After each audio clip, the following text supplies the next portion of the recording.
মেয়েকে বিয়ে দিয়েছেন, আপনি মা হিসাবে দায়িত্ব হলো তাকে সুপরামর্শ দিয়ে স্বামীর সংসার করানোর জন্য উদ্বুদ্ধ করা। এখন যদি আপনি মা হিসাবে তাকে সুপরামর্শ না দিয়ে তাকে বিভিন্ন ধরনের পরামর্শ দেন, এর কারণে যদি সংসারে বিশৃঙ্খলা হয়, আল্লাহ না করুন তাদের মধ্যে যদি বিচ্ছেদ হয়ে যায়, এর দায়ভার কিন্তু আপনাকে বহন করতে হবে। সংসারে বিচ্ছেদ ঘটানো, বিশৃঙ্খলা সৃষ্টি করানো, এটা অনেক বড় অন্যায়, অনেক বড় গুনাহের কাজ। আপনি মা হিসাবে আপনার জন্য এটা কখনো উচিত না। আপনি মেয়েকে বিয়ে দিয়েছেন, নসিব তার তকদিরে এরকম আল্লাহ তাআলা লিপিবদ্ধ করে রাখছেন। সাংসারিক বিশৃঙ্খলা, স্বামী ভালো না, এটা সাময়িক, একদিন না একদিন সে পরিবর্তন হবে। মেয়েকে পরামর্শ দিবেন, সেই জন্য ধৈর্য ধারণ করে, সবর করে আল্লাহর কাছে মোনাজাত করে, আল্লাহ আমার স্বামীকে আপনি সংশোধন করে দেন, ভালো পথে যেন সে চলে, আল্লাহর কাছে দোয়া করতে থাকেন।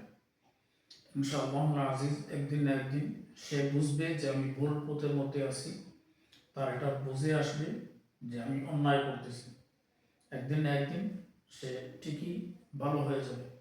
হয়তোবা 6 মাস, 1 বছর, 2 বছর কষ্ট করতে হবে।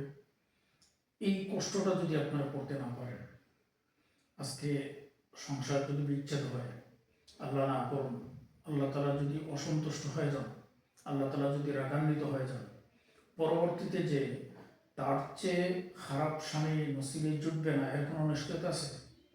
যদি আল্লাহ তাআলা এর চেয়ে খারাপ স্বামী তার ভাগ্যে রাখেন, তাহলে কি করবেন? যেটা আল্লাহ তাআলা দিয়েছেন ওটার উপর সন্তুষ্ট থাকেন। এই যেগুলো বলতেছেন এগুলো সাধারণ বিষয়। আমি দৈনন্দিন অনেক লোকজনের সাথে কথা বলি, অনেকের সাংসারিক বিষয় নিয়ে আমার সাথে অনেকে শেয়ার করে। তার আলোকে বলতেছি, আপনার মেয়ের উপর যে ঝড় ঝাপটা যাচ্ছে সেগুলো আল্লাহর পক্ষ থেকে পরীক্ষা। এগুলা বেশ কিছু না।